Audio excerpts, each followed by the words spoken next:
Oke, silahkan dimulai presensinya dulu silahkan.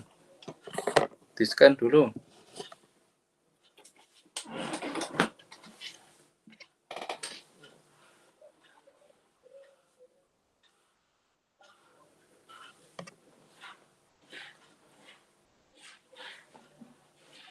Oke, sudah. Terus presentasi tugasnya dulu coba kemarin lanjut untuk, dan mungkin kalau yang kemarin kan skenario saya masih membuat keputusan tentang pendidikan, dan mulai pikirkan yang konteks aja nilai bisnisnya ya. Jadi nanti mungkin suatu saat saya inginkan sih seperti posisi sebagai seorang direktur kan harus membuat keputusan bisnis skala besar ya, skala perusahaan kan.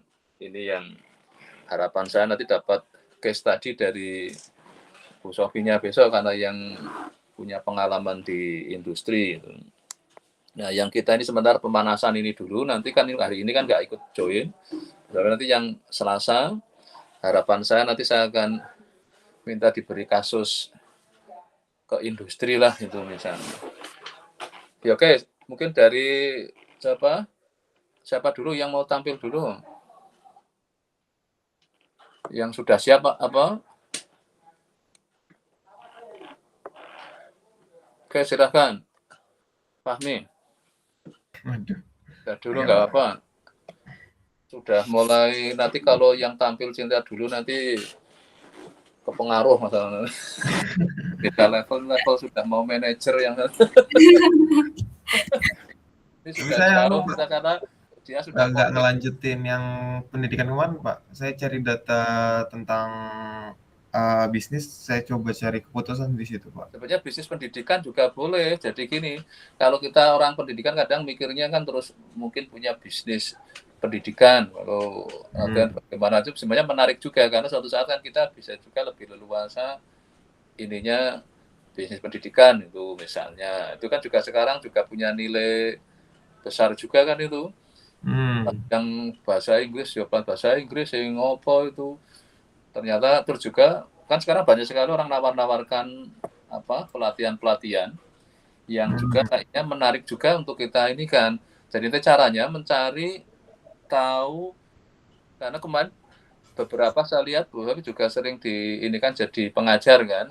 Nah, kayaknya dia punya banyak kenalan orang yang bisnis di pelatihan-pelatihan sertifikasi itu kan gelarnya Bu Sofi kan banyak banget itu. Yang panjang itu. Nah, nanti Cinta silakan nanti yang kemarin sudah tertarik gelarnya. Karena kemarin salah satu mengambil keputusan kuliah ini gara-gara lihat gelarnya yang panjang gitu. Kalau gelar saya kan cuma 3 sudah habis. Sudah berapa? Jadi 4 saya kan itu. Dari DRS, MSI, DR terus PLN sudah gitu. Lalu kan ada 5 apa 6 itu di ininya. Nah, kayak saya kira menarik besok pas kuliah itu karena nanti boleh pas tampil lagi. Nah, salah satunya yang bisnis sertifikasi itu. Sebenarnya suatu lembaga seperti apa? Nah, bagaimana pengelolaan bisnisnya itu? Karena kan menyangkut di era sekarang kan online kan laku kan. Artinya kita nggak harus ini yang model hibrid ini. Kan sekarang saya juga konsep kuliah sudah hibrid kan secara efisiensi ruang lebih bisa dimaksimalkan juga, yang jaraknya jauh tinggal di mana masih bisa lah itu. Makanya kemarin saya tawarkan beberapa yang ingin join kuliah saya, silakan, wong ini cuma online, tapi kan bisa juga mereka pada nggak tertarik kan, misalnya yang mau baca. Tapi sekarang sebenarnya dari segi untuk pelatihan yang dikombinasi online sudah lumayan banyak kan ya. Jadi mungkin setelah yang kita yang ini masa pendidikan, kalau ingin itu mungkin bisnis yang pertama yang agak dekat-dekat kita adalah bisnis pendidikan, pelatihan-pelatihan ini. Kita cari tahu bagaimana kita membangun. Kalau Cynthia kemarin mau rencana apa? Bisnis apa? Pendidikan? Kalau Cynthia kemarin bisnisnya di sektor industri F&B, Pak. Oh, yang jadi masih ke urusan F&B, jadi Nah, nanti kalau Pak Amin misalnya ingin yang agak ke pendidikan tadi, pendidikan dan pelatihan ini yang sekarang juga saya lihat banyak sekali itu. Nanti dicoba aja. Yang F&B Iya, Pak. juga. Tapi F&B kan kayaknya nggak bisa online kan, karena harus tetap ada. Nggak bisa, Pak. Ya, makanya kalau bisa lama-lama ada makanan digital, terus makannya digital itu baru enak itu. Bisa, aduh ini makan dikonversi jadi digital, setelah dikirim kembali jadi nyata lagi gitu. Nah, itu kan sudah teknologi itu lahir lah baru. Gitu.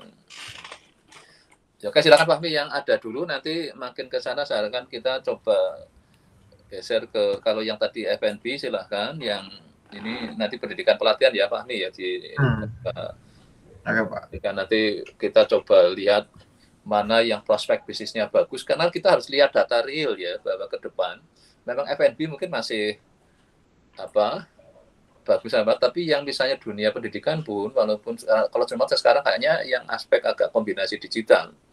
Kalau pendidikan kan bisa dikemas digital, tapi dikombin ya, karena ada beberapa orang yang tipenya kayak saya kemarin, akhirnya ada yang saya ubah ini mulai online gara-gara lama-lama kok habis ini pada ingin online semua, ya udah saya datang kok malah nggak ada, karena kalau mahasiswa senior ternyata lebih seneng online daripada mahasiswa junior. Kalau junior kan lagi seneng-senengnya kuliah gitu.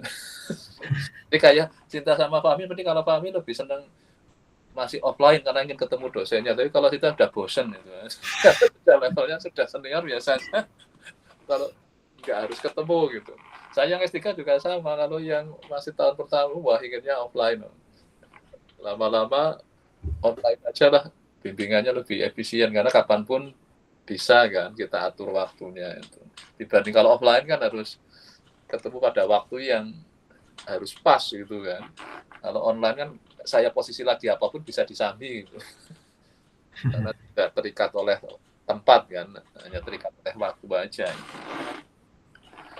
Ya, oke Pak Mi, silahkan tampilkan yang sudah ada, nanti kita lanjutkan materi setelah nanti Cinta tampil juga.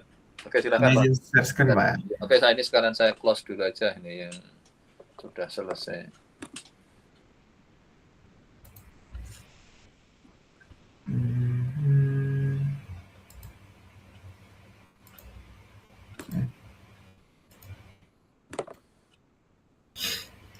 Oke, apakah sudah terlihat, Pak? Oke, sudah ya, silakan. Oke, assalamualaikum warahmatullahi wabarakatuh. Selamat pagi. Pada kesempatan kali ini saya akan mempresentasikan untuk tugas minggu kedua di mata kuliah pengambilan keputusan bisnis. Di sini saya Muhammad Firdausi Fahmi dengan NIM 25563107 PPA 07101. Oke. Nah, kalau yang saya tangkap kemarin, kita di sini akan melakukan suatu keputusan bisnis yang dimana kita ngambil data dari suatu sumber yang dimana kita akan membuat keputusan berdasarkan data yang kita punya. Nah, jadi pada ini kita akan menggunakan decision tools untuk membuat keputusan bisnis dan menggunakan data yang ada itu untuk strategi, stok, dan pemasaran.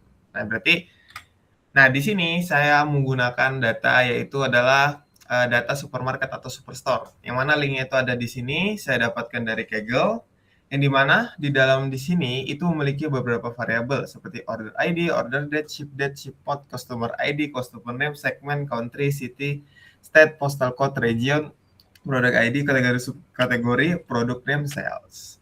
Nah, jadi kalau di sini nanti kan ada banyak variabel yang kita gunakan, tapi kita hanya fokus hanya ada di kategori dan sales, yang dimana di sini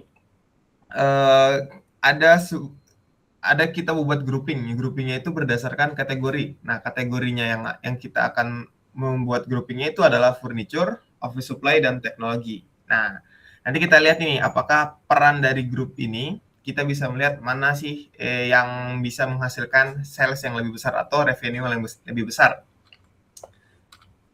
Oke. Nah, selanjutnya ini dari grup yang tadi kita buat, kita bisa membandingkan bagaimana sih total nilai sales-nya atau pendapatannya dan berapa banyak produk yang terjual. Apa kelihatan ini, Pak? Tidak kelihatan ya? Zoom-nya gimana ya? Enggak, masih kok, masih kelihatan ya, Pak. Nah, kalau kita lihat di sini, untuk total nilai penjualan itu dipegang tertinggi oleh dari bidang teknologi. Dan yang kedua itu adalah furniture, yang ketiga adalah office supply. Nah, tapi kalau dengan banyaknya produk terjual, itu teknologi paling kecil, furniture di tengah, dan paling banyak itu terjual adalah office supply. Nah, mungkin kalau secara kita pikirkan saja, kenapa office supply lebih banyak terjual? Karena mungkin harga dari office supply tidak semahal dari teknologi dan furniture. Makanya kuantitasnya lebih banyak daripada daripada furniture dan teknologi. Seperti itu dulu untuk perbandingan volume dan total penjualannya. Nah, jadi yang pertama kita akan di sini akan membuat probabilitas yang dimana atau kita buat apa? Karena data kita tidak memiliki probabilitas masa depan, jadi kita di sini berdasarkan distribusi historis penjualannya, kita membuat state of nature-nya. Yang mana kita buat 3 skenario, yang dimana skenario-nya ini adalah pesimis, berarti kita kurang percaya sama hasil kita, dan normal dan optimis. Nah, yang dimana ini probabilitasnya itu kita ambil untuk pesimis itu 0,25, yang dimana dasarnya itu adalah persentil ke 25, dan normal itu dia probabilitasnya 0,50, yang mana dia mengambil dasarnya itu adalah persentil ke 50 atau median, dan optimis itu adalah persentil ke 75, yang mana itu adalah probabilitasnya adalah 0,25. Oke, ini itu dulu untuk kita bisa buat asumsi probabilitas dan skenario-nya. Nah, selanjutnya kita bisa mencari EMV-nya, yang dimana EMV itu bisa dicari seperti berikut, yang dimana EMV itu sama dengan jumlahan dari probabilitas dari skenario ke I dan dikali dengan nilai penjualan kategori J pada skenario ke I. Nah, yang mana kita akan memilih kategori yang mana itu maksimalkan nilai EMV. Karena berarti semakin tinggi nilai EMV-nya berarti semakin bagus. Itu yang akan kita pilih untuk skenario-nya. Nah, dari EMV tadi kita bisa membuat decision tree, yang dimana decision tree-nya itu berarti kita mendapatkan 3 EMV yang terbaik, yang berarti yang pertama decision-nya berarti kita kan akan memilih kategori mana yang akan kita pilih untuk menjadi penentu profit yang paling besar. Yang berarti ada 3 kemungkinan. Pertama, yaitu jika kita pilih office supply, habis itu kita pilih furniture, dan kita pilih teknologi.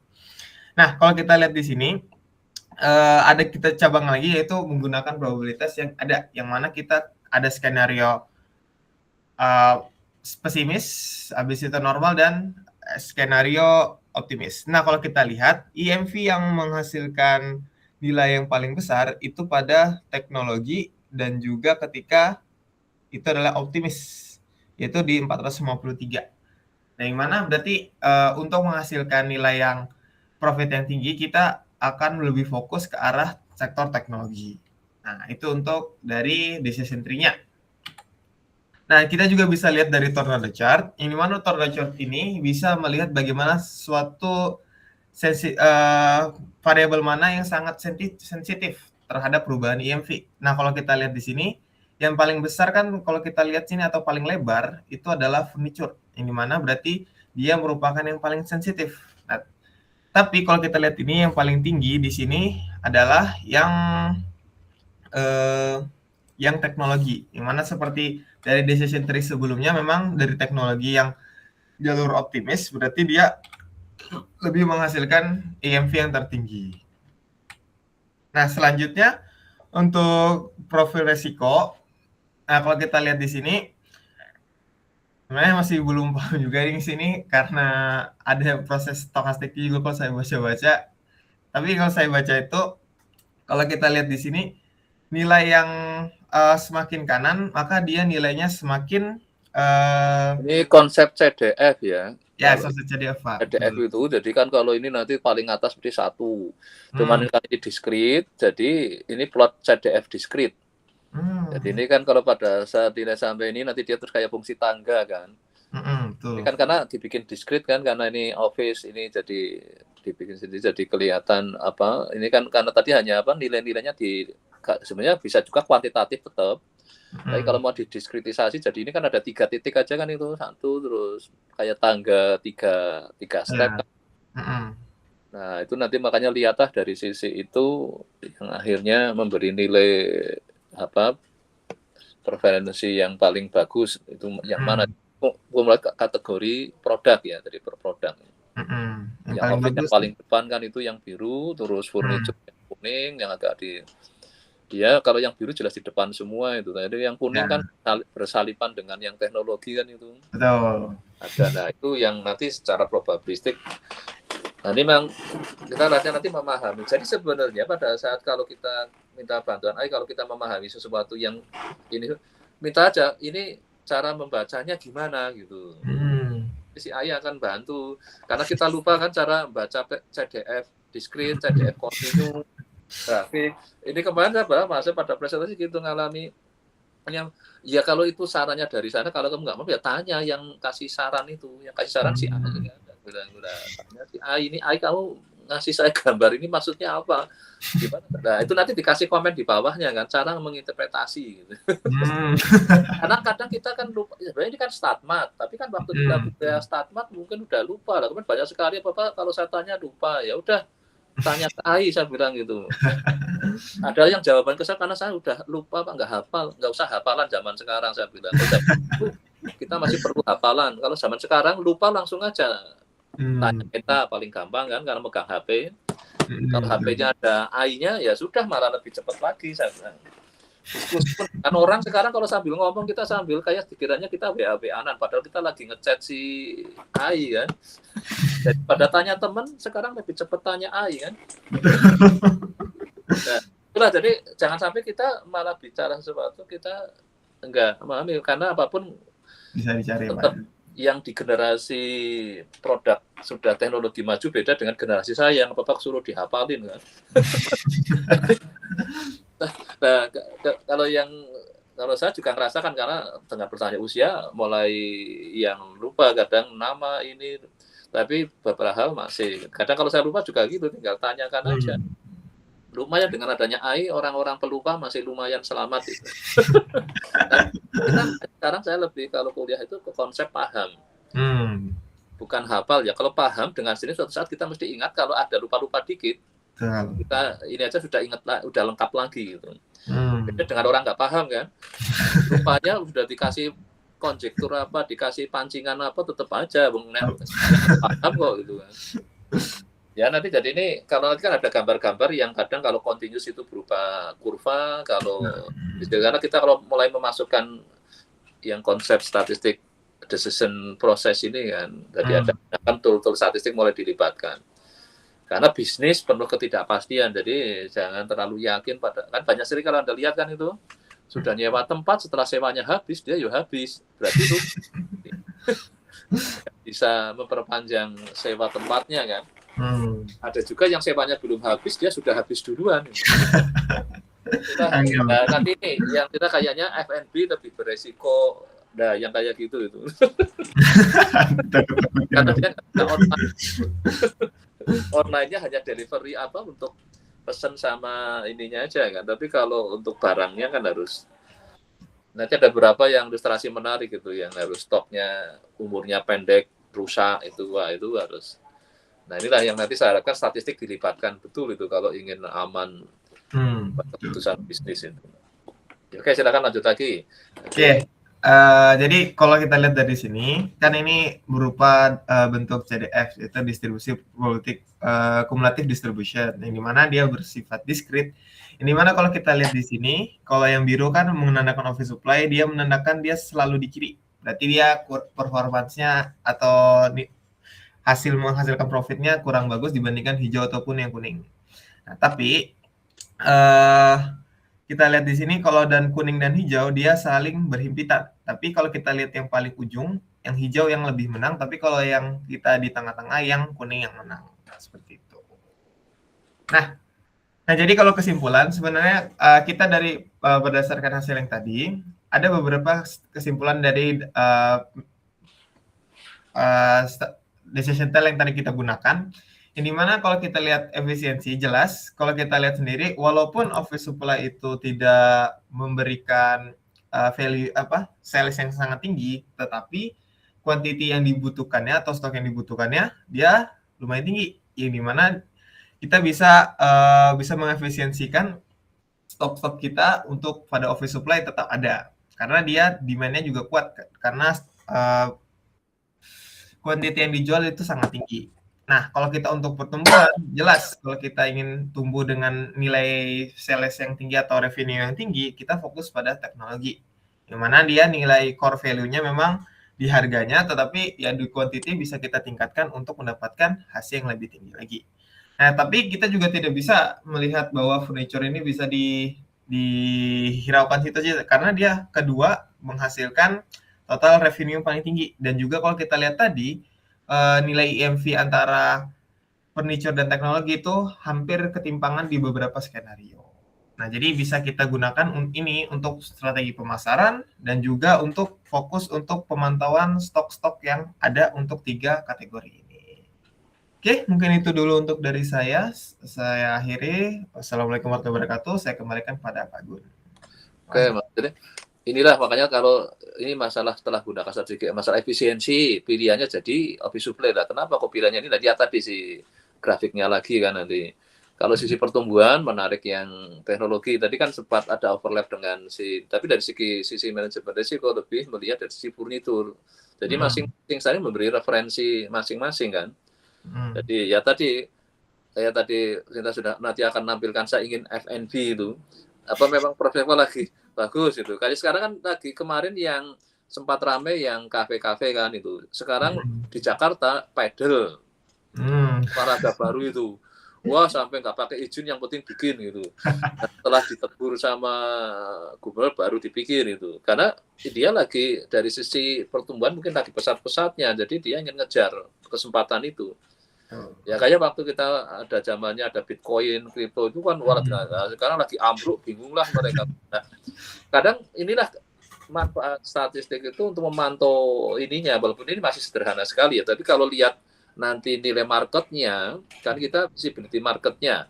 Sebenarnya untuk office suppliers ini masih kayak apa situasinya gitu. Nah inilah yang kita dapat data-data salesnya, makanya sales kan penting sekali untuk marketingnya, untuk melihat prospek marketnya.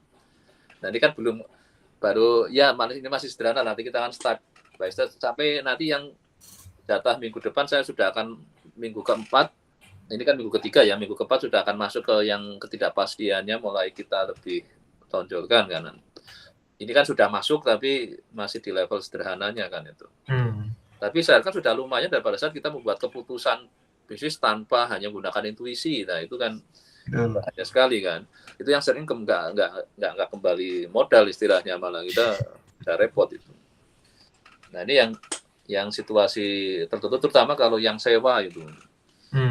Karena sewa kan otomatis kita harus kembali kan. Tapi kalau kita karena punya aset sendiri beda ya, karena nggak langsung, paling tinggal ganti objek bisnis. Jadi kalau sewa kan kita habis nggak bisa bayar sewa lagi, sama saya bisnisnya habis itu. Oke, ini hitung-hitungan uangnya belum masuk, jadi ya nantilah deh. Oke, sekarang Cinta nih sudah ini ingin nampilkan levelnya ini. Karena sudah ilmu statistiknya sudah lebih banyak ini, sama matematik lagi ini udah lebih lengkap. Oke, silakan ya. Cynthia izin untuk sebenarnya Cynthia kemarin itu mau ngambil bisnis coklat, cuman beralih Pak. Ya nggak apa-apa, ini kan beralih ke yang lain. Justru yang penting setiap kita punya ide, kalau kita harus lihat sisi marketnya ya Pak, bisa pun kan lihat market ya, karena kalau kita maka saya harapkan nanti marketing riset itu kan penting. Nanti kita ambil dari Kaggle aja marketing risetnya. Kadang di Kaggle kan banyak data. Bisa dari invest.com ya kalau itu yang memang nyiapin untuk konten ke bisnis itu invest. Nanti coba lihat dari pada saat kita punya ide, nanti kita coba lihat posisi future-nya ya, karena apapun bisnis kan lihat ke future gitu kan, tidak cuma di sekarang bagus, kita lihat sekian ke depan masih kayak apa. Ya oke, sekarang silahkan ke saham dulu nggak apa-apa, nanti hari kita share. Ya oke, silahkan. Baik, Assalamualaikum warahmatullahi wabarakatuh. Saya Cynthia Meninda Anjani dari Prodi Magister Matematika Universitas Gadjah Mada. Saat ini saya akan mempresentasikan tugas minggu kedua saya terkait analisis pengambilan keputusan investasi saham pada mata kuliah pengambilan keputusan bisnis. Kita bisa tahu atau kita bisa lihat bahwa pasar saham di Indonesia tentunya pada saat ini dikelola oleh Bursa Efek Indonesia, yang merupakan salah satu emerging market terbesar di Asia Tenggara. Dengan jumlah emiten yang terdaftar sangat banyak, dengan salah satunya sektor perbankan, itu menjadi salah satu sektor yang dominan dalam kapitalisasi pasar. Nah, biasanya kan kita kalau misalnya mau investasi saham, pasti banyak dari rekan-rekan di sini yang pengen investnya ke dunia perbankan. Nah, dalam kondisi ini investor pasti banyak alternatif kan, pengen ngambil keputusan itu mau di bank A, bank B, atau bank C gitu secara subjektif. Tapi kan kita harus bermainnya by data dan juga kita bisa melakukan analisis kuantitatifnya juga.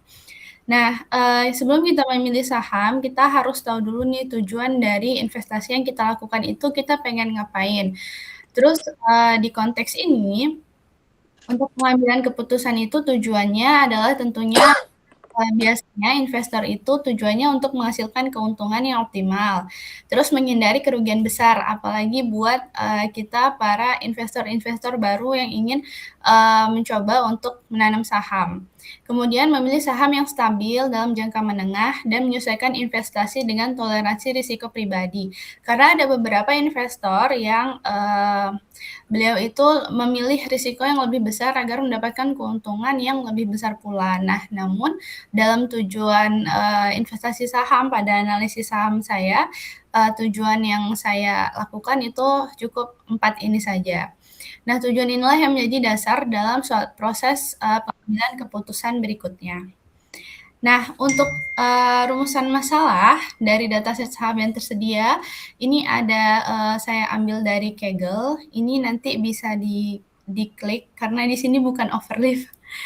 Jadi bisa diklik nanti di Kaggle dan terdapat banyak alternatif saham. Nah, saham yang mana yang paling optimal untuk investasi jangka menengah? Nah, saya ambil itu dari 2020 sampai 2025 dengan mempertimbangkan keempat tujuan kita tadi. Lalu kemudian kalau untuk selanjutnya tahap penyaringan awal atau filtering. Nah, jadi di data saham itu ada banyak sekali tahap penyaringannya karena banyak sekali data saham yang ada di Kaggle itu, mulai dari BBCA, BBRI, BMRI, dan lain sebagainya. Nah, namun kriteria penyaringannya di sini saya lihat dari yang pasar yang paling besar, terus juga sektornya juga sama, jadi sama-sama dari perbankan. Nah, menghasilkan sahamnya itu BBCA, Bank BCA, BBRI, Bank BRI, dan BMRI, Bank Mandiri.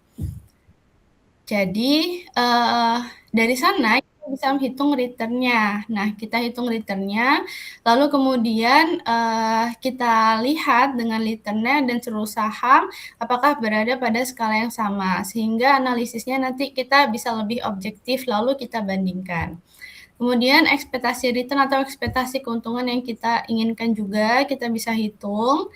Dan hasil perhitungannya ada di slide selanjutnya nanti. Dan ini risiko atau volatilitas kita gunakan standar deviasi untuk tingkat fluktuasi return-nya. Kemudian kita juga ada SEP rasio untuk mengukur seberapa besar return yang diperoleh nanti untuk setiap unit risiko yang kita ambil. Nah, ini bisa dilihat di sini perbandingan fluktuasi harga saham tahun 2020 sampai 2025. Untuk yang biru ini adalah saham BBCA, untuk yang orange itu saham BBRI, yang hijau itu saham Bank Mandiri. Jadi kalau kita lihat dari fluktuasi di sini, harga close-nya itu tentunya lebih tinggi di Bank BCA. Namun apakah Bank BCA tersebut dapat memenuhi keempat tujuan kita tadi? Nah, kalau kita lihat dari grafiknya dari tahun 2020 sampai 2025, kita lihat bahwa ketiga saham memang dia sempat mengalami penurunan lalu kenaikan lagi karena ada COVID pada tahun 2020. Tentu itu sangat mempengaruhi. Jadi kalau kita lihat sebelumnya kan, nah di area awal-awal sini dia mengalami penurunan yang sangat drastis di tahun 2020, lalu kemudian dia meningkat sampai tahun 2025. Nah, kalau kita lihat untuk BBCA sendiri terlihat lebih stabil dan pergerakannya cenderung lebih halus dan juga tidak terlalu ekstrim naik turunnya. Kalau BBRI kita bisa lihat BBRI ini yang orange itu cenderung agresif ya. Jadi dia di awal hampir sama dengan Bank Mandiri, terus kemudian naik, terus kemudian dia turun, naik lagi, turun, naik dan turun pada akhir tahun 2024 sampai 2025. Nah, kalau Bank Mandiri itu dia ada di tengah-tengah, jadi tidak terlalu stabil BCA, tapi juga tidak sefluktuatif BRI juga. Tentunya saham tersebut kita punya karakter risiko yang berbeda-beda. Nah, kemudian di sini ada perbandingan return hariannya atau keuntungan hariannya. Di sini kita bisa lihat untuk BCA itu yang warna biru samar-samar terlihatnya karena dia cenderung stabil. Nah, kalau untuk BBRI itu yang warna Bank BRI itu yang warna orange. Nah, dia ada ini peningkatan yang lumayan signifikan, lalu kemudian dia naik turun lagi. Nah, kalau misalnya yang Mandiri dia cenderungnya lebih stabil, tapi mungkin tidak sestabil yang BCA. Nah, kita bisa lihat untuk interpretasinya, kalau grafik return harian itu dia menunjukkan presentasi perubahan harga setiap hari. Nah, kalau kita lihat polanya itu terlihatnya mirip karena ketiganya berada dalam sektor yang sama, yaitu sektor perbankan. Jadi ada faktor ekonomi, ada perubahan suku bunga, dan cenderung bersama-sama karena mereka lebih kepada perbankan. Nah, kalau dilihat detail yang BRI tadi ada lonjakan naik turun yang lebih besar. Yang ini, yang orange di range 0,15 sampai 0,20. Artinya itu dia memiliki lonjakan naik dan turun yang lebih besar, jadi risiko hariannya tuh bisa lebih tinggi gitu. Kalau BCA itu pergerakannya dia lebih stabil, makanya dia lebih sempit gitu. Kalau Bank Mandiri dia ada di tengah-tengah. Jadi tingkat risiko yang ditanggung investor tetap berbeda antara Bank Mandiri, BCA, dan juga BRI. Nah, ini hasil perhitungannya. Harusnya sih ini bisa diklik ya. Hasil perhitungan dari Google Colab itu ada dari Bank Mandiri itu memiliki rata-rata return tertinggi sebesar 18,63%. Terus kemudian untuk BCA itu paling rendah sehingga cocok bagi investor yang mengutamakan stabilitas. Nah, untuk BCA itu biasanya banyak investor-investor pemula yang invest ke BCA karena dia relatif stabil kalau untuk BCA. Kalau BRI itu SEP rasionya paling rendah, yang berarti kurang efisien untuk menghasilkan return dibanding risiko yang ditanggung. Tapi kalau misalnya BRI tadi kan kalau dia udah untung banget, ya itu bakal untung banget. Tapi kalau misalnya dia rugi, kemungkinan dia akan rugi sekali gitu. Jadi kurang cocok untuk investor pemula. Jadi untuk sementara secara kuantitatif untuk Bank Mandiri itu menjadi alternatif yang paling optimal. Nah, kenapa? Kalau misalnya di BCA tadi kan dia memang stabil, tapi dia untuk keuntungannya tidak terlalu tinggi dan juga untuk kerugiannya juga tidak terlalu tinggi. Nah, kalau misalnya kita tadi kan punya 4 tujuan, salah satunya keuntungannya yang optimal kan. Nah, namun dia tetap stabil. Maka dari itu, secara kuantitatif itu Bank Mandiri menjadi alternatif paling optimal pada periode analisis ini. Nah, untuk ketidakpastian dalam investasi saham itu ada banyak. Yang pertama tentunya perubahan suku bunga Bank Indonesia. Makanya tadi kita ngambil dari sama-sama dari sektor perbankan supaya kita bisa melihat ketidakpastian dari masing-masing harga sahamnya. Untuk kondisi ekonomi juga, terus ada tingkat kredit yang macet juga, terus kebijakan pemerintah sama pasar global. Tentu ini menyebabkan menjadi faktor-faktor harga saham bergerak secara tidak pasti dan susah untuk diprediksi. Nah, kalau dari grafik sebelumnya kita bisa lihat bahwa fluktuasi tadi yang keuntungan BRI itu memiliki fluktuasi yang lebih besar dibanding BCA. Jadi kalau untuk BRI sendiri sebenarnya lebih sensitif terhadap perubahan kondisi ekonomi gitu. Jadi untuk investasi saham keputusan seringkali kita buat sebelum seluruh informasi tersedia pastinya. Karena bisa jadi kita investasi hari ini, terus kemudian ternyata besoknya COVID gitu kan. Itu kan adalah hal yang tidak pasti dan informasi itu belum tersedia gitu kan. Tiba-tiba langsung merosot jauh. Nah, kalau di sini salah satu contohnya adalah investor membeli saham hari ini, lalu beberapa bulan kemudian suku bunganya naik, terus ada dampak baru lagi terhadap ekonomi. Jadi memang keputusannya bersifatnya dinamis dan kita memang harus mempertimbangkan kemungkinan skenarionya di masa yang akan datang. Lalu kemudian untuk skenario ketidakpastian ekonomi, kita pertimbangkan nih 2 risiko kalau di saham. Yang pertama ekonominya membaik, yang kedua resesi. Resesi itu adalah kreditnya misalnya macet meningkat, artinya kan kalau kreditnya macet kan kita nggak dapat keuntungan kan, terus keuntungannya pasti menurun sehingga harga sahamnya pun ikut tertekan gitu. Tapi kalau ekonomi membaik, permintaan kreditnya meningkat, terus keuntungan banknya naik, harga sahamnya juga cenderung meningkat. Nah, ketidakpastian inilah yang pasti akan terjadi, terutama dalam dunia saham. Lalu ini analisis sensitivitasnya, ini salah satu contohnya nih, misalnya terjadi kenaikan suku bunga sebesar 1%. Nah, dampak yang akan terjadi adalah biaya kreditnya meningkat, permintaan pinjamannya turun, lalu risiko kredit macetnya naik. Nah, dalam kondisi ini kita bisa lihat dari hasil yang sudah kita coba analisis secara kuantitatif sebelumnya, untuk BRI dia cenderung lebih terdampak karena fokus pada UMKM. Nah, jadi pada sektor UMKM sendiri untuk Bank BRI itu dia lebih terdampak. Nah, kalau BCA dia relatif stabil karena kualitas asetnya lebih baik. Kalau Bank Mandiri dia berada di posisi yang biasa-biasa saja. Artinya keputusan optimal itu akan dapat berubah jika banyak faktor yang mempengaruhinya. Tapi setidaknya dengan analisis kuantitatif dan mencoba untuk menganalisis pengambilan keputusan bisnis kita, itu kita bisa melihat kira-kira mana yang paling baik untuk kita pilih meskipun ada banyak faktor ketidakpastiannya.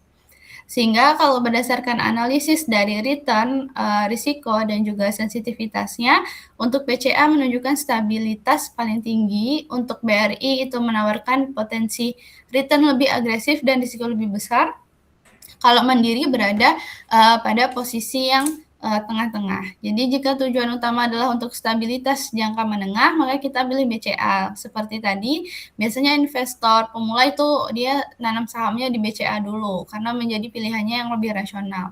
Tapi kalau tujuannya untuk pertumbuhan lebih tinggi dan investornya memiliki toleransi risiko yang besar, biasanya ini orang yang sudah lama di dunia saham, itu dia pasti akan pilih BRI untuk mempertimbangkannya.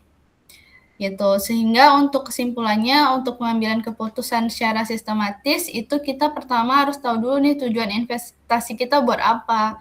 Apakah kita udah pro player, di mana kita benar-benar harus, kita mau untung yang tinggi nih, nggak apa-apa nih resikonya tinggi gitu. Kita harus tentukan, atau kita baru pemula nih, kita mau cari yang stabil dulu aja. Atau kita mau yang untungnya agak gede nih, tapi dia tetap stabil kayak Bank Mandiri tadi kan. Itu kan tentu kalau kita memilih BCA di mana dia lebih stabil, kalau kita milih BRI keuntungannya agak sedikit tinggi, meskipun dia stabil, tapi tentu risikonya lumayan tinggi juga. Nah, tapi kalau BRI tadi kan dia memang benar-benar fluktuatifnya jauh ya bedanya. Jadi pasti itu keuntungannya kalau udah gede banget, kalau risikonya pun juga besar banget gitu. Jadi kita harus pahami terkait tujuannya. Terus kita juga harus menyaring alternatif saham. Jadi jangan ke semua kita tanami saham gitu. Kita kalau misalnya baru pemula, kita bisa coba lihat dulu mana yang kira-kira berpeluang untuk kita coba tanam sahamnya. Terus kita analisis juga keuntungan dan risikonya secara matematis agar lebih jelas by data juga tentunya. Terus kemudian kita pertimbangkan ketidakpastian juga. Kira-kira apa nih ke depannya ketidakpastian yang akan terjadi gitu. Kalau misalnya benar-benar namanya ketidakpastian kan, jadi pasti ada yang namanya benar-benar di luar dari prediksi kita, dan itu adalah risiko yang harus kita ambil saat kita mencoba mengambil suatu keputusan. Kemudian kita tentukan pilihannya sesuai profil risiko yang kita inginkan. Jadi dengan pendekatan ini, keputusan investasi tentunya lebih terstruktur by data juga dari data-data sebelumnya kan, kita bisa lihat fluktuasinya seperti apa, terus juga kita bisa lihat keputusannya secara lebih rasional.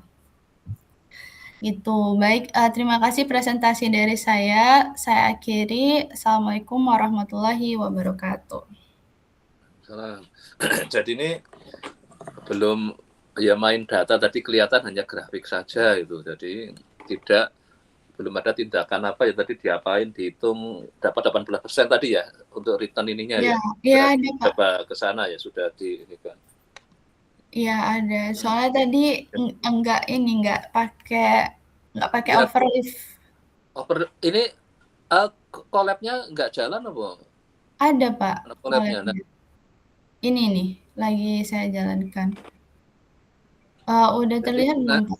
Karena nanti akan saya tambahkan yang sebenarnya sudah saya taruh di bab 2, kayaknya belum dibuka ini. Iya sudah. Oh yang dari Bapak? Ya, yang bab 2 itu kan bagaimana kita ingin memulai belinya kapan sebaiknya. Jadi nanti akan saya lihatin. Nah, ini sudah memperlihatkan itu. Ini lihat dari segi apa returnnya, terus sub rasionya ya, mana sub rasio? Iya Pak. Nah, ini kan sudah. Jadi sudah main datanya, terus sampai probabilitas sub rasionya yang paling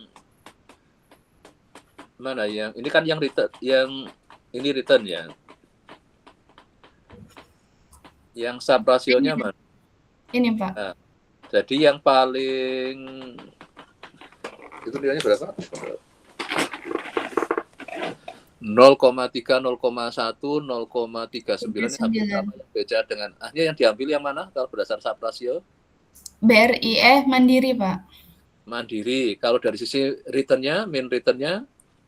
Main returnnya itu keuntungannya dari Bank Mandiri juga Pak. Ya, kalau volatilitasnya, kalau dari resiko. Ya, faktor risiko yang paling kecil. Yang paling kecil BCA. BRI, iya 3. Oh iya BCA. Jadi BCA dari sisi karena volatilitas kan mengukur resikonya, jadi dia seberapa kadang naik turunnya bikin kita takut kan kalau besar banget itu, wah naik syarat turun ini, yang kemarin hanya dicurigai yang saham bisa digoreng itu, yang kemarin mau karena dia jadi ada influencer yang akhirnya diperingatkan karena dia mempengaruhi para pengikutnya. Kalau dia 1000 beli kan otomatis harga akan bergerak naik, nanti 1000 jual. Ini yang akan berbahaya karena hukum ekonomi tetap berlaku. Kalau banyak orang beli, harga mesti akan naik, banyak orang jual akan turun. Yang orang lepas artinya nggak membutuhkan pada pakai saham. Kayak seperti ini mendekati Ramadan. Kenapa kalau masuk Ramadan harga pada naik? Karena orang semua yang tadinya nggak terlalu waktunya sama untuk beli sesuatu. Jadi ada mesti dorongan barang-barang tertentu, semua ingin yang manis-manis atau apa, jadi harga langsung ikut bergerak naik gitu. Nah ini yang kemarin salah satu influencer jadi ingatkan karena dia akan mempengaruhi masanya. Nah kalau yang saya kemarin hanya masih deskriptif, tapi mungkin saya akan sekarang saya share nanti lihatlah. Saya harapkan mulai nanti hari Selasa tampilkan Anda nanti adalah tadi kan sarannya ada main saham sama ada sebagian enggak. Jadi walaupun kita lagi bisnis F&B atau tadi bisnis pendidikan, pelatihan itu, jangan uangnya ditaruh di situ semua karena nanti ada lambat. Tapi kalau yang cepat ya risikonya terpleset, itu saham. Nah ini saya akan share screen dari yang Finance Yahoo. Nanti semua kalau bisa bikin account Finance Yahoo. Ini untuk keputusan bisnis yang dijual di Yahoo. di Yahoo itu ada emas, ada minyak kalau bisnis yang agak lebih mana ininya. Jadi, nah ini kalau marketnya kan ada stok, ada kripto, terus ada option, ada treasury bond, ini macam-macam instrumen ya. Itu nanti untuk bikin variasi. Tapi nanti bikinlah portofolio. Ini untuk setiap kuliah saya bikin portofolio. Jadi ini kan kuliah. Jadi saya punya apa? Oh saya belum login apa ya sebentar kalau. Oh belum. Jadi makanya kok nggak keluar. Ini portofolio untuk setiap kuliah itu di. Nah nanti bikinlah account. Saya ininya jadikan biasa. Kalau emailnya kelihatannya harus email Yahoo apa enggak ya? Saya agak lupa. Kalau yang email ini saya ada enggak coba? Seingat saya kalau ini harus meng-create account, saya yang Yahoo. Jadi kalau ini harus saya yang Yahoo kok malah lupa emailnya. Oke lah nanti saya ini kan karena tapi yang salah satu kemarin sudah saya ini kan adalah ini. Jadi nanti ada bisa dengan yang ini sudah ada di link yang di bab 2 ya kalau Anda cek itu. Jadi di bab 2 itu di bagian akhir kan ada collab 1, collab 2. Nah, yang collab 2 inilah yang ke ini.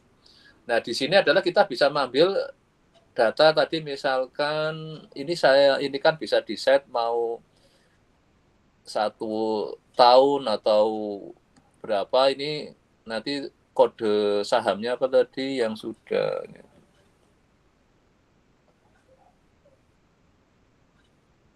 Oh ini yang harus sorry yang ini kayaknya yang ini yang dari Yahoo. Jadi bisa dipanggil langsung ya kita nanti. Tadi sahamnya apa yang dianggap bagus itu tadi BMRI ya? Iya Pak, Yang BMRI. returnnya ini ya BMRI. Nanti tinggal ngetikkan ini. Kalau mau milih 1 tahun 1Y, kalau 2 tahun 2Y gitu. Ini 1 tahun terakhir selalu itu. Ini selalu tiap hari. Nanti makanya belilah di hari Senin ya. Nanti Selasa laporkan ke saya Anda pada beli apa itu. Nanti untuk ini mau minta modal berapa? Ini untuk yang invest di saham. Fahmi minta berapa? Nanti saya kasih uangnya sama masalahnya. Nanti siapa yang cepat kaya itu. Mau berapa? Boleh minta berapa aja uang ini kalau di Yahoo itu uang fiktif. Tapi saya kasih modal sama, nanti siapa yang cepat kaya melalui saham. Ini kemana ada yang pamer di media sosial, saya dengan main saham aja sudah bisa kaya. Nah nanti ini pakai instrumen paling sederhana dulu. Mau berapa nih modalnya? 1M Pak. 1M, ya sama-sama 1M ya. Karena biar luasa bisa belinya banyak, nanti akan cepat kaya itu.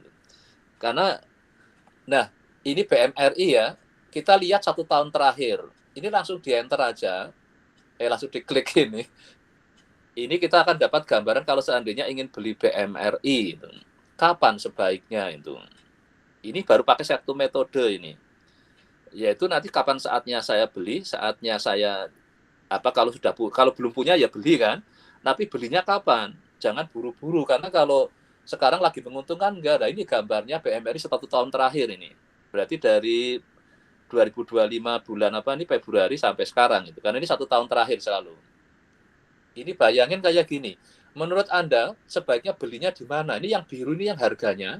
Ini moving average 20, moving average 50. Ini baru sederhana pakai moving average. Mungkin pernah belajar runtuh waktu kan ada A5 kan maksudnya moving average. Nanti boleh pakai yang lebih canggih itu. Ini yang sederhana dulu moving average. Menurut Anda saat yang beli kapan? Sekarang kan saya minta Anda akan beli berarti hari Senin kan? Ini kan tanggal 27 Februari ini, Jumat terakhir ini closingnya. Jadi ini closingnya di harga berapa ini kalau di ya oke lah nanti yang ini dulu. Sekarang misalnya ini berarti sekitar 200-an berapa lah nanti bisa dikeluarkan ininya data yang di sini. Ini saat beli apa saat jual? Ini kalau beli takut nggak? Mau turun terus apa masih mau naik ini? Nah, ini menurut petunjuknya ini, kalau menggunakan moving average, saat beli, ini golden cross beli, jika garis MA orangnya memotong ke atas garis MA 50 yang merah. Jadi kalau saat yang beli yang bagus ini, kemarin pas yang ini di sini. Yang kuning, motong dari bawah ke atas yang merah. Coba bayangin ada beli di sini. Dikasih 1 M lagi. Sudah jadi berapa M? Ini kan harganya 4.800. Berarti kalau beli satu lotnya adalah 100. Jadi 100 lembar berarti sama saja 4.600 kalikan 100 jadi berapa per satu lotnya?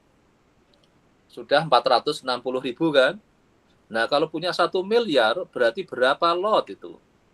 Kalau saya belikan sebuah itu 1 M. Sekarang uangnya ngelipat berapa nih kalau sampai hari ini, tanggal kemarin Jumat, baru berapa hari ini di sini ini.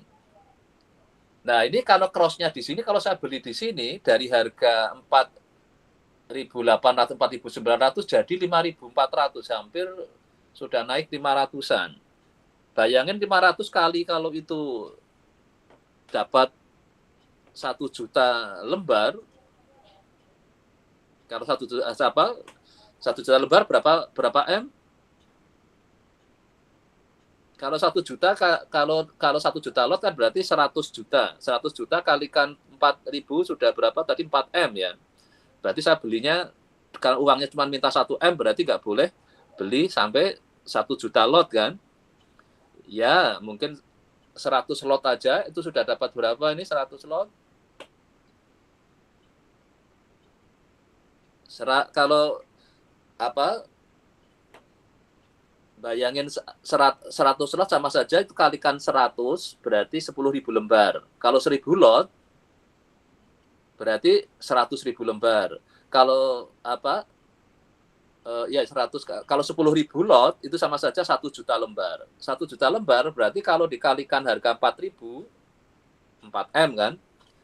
Jadi uangnya nggak cukup.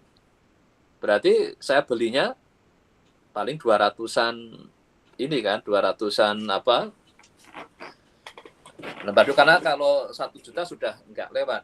Tapi yang penting lihatlah ini, pada saat kalau saya belinya di sini, ini crossing yang ini, saya langsung sudah menikmati per lembarnya 4.000 nah sampai ini kira-kira berapa ini?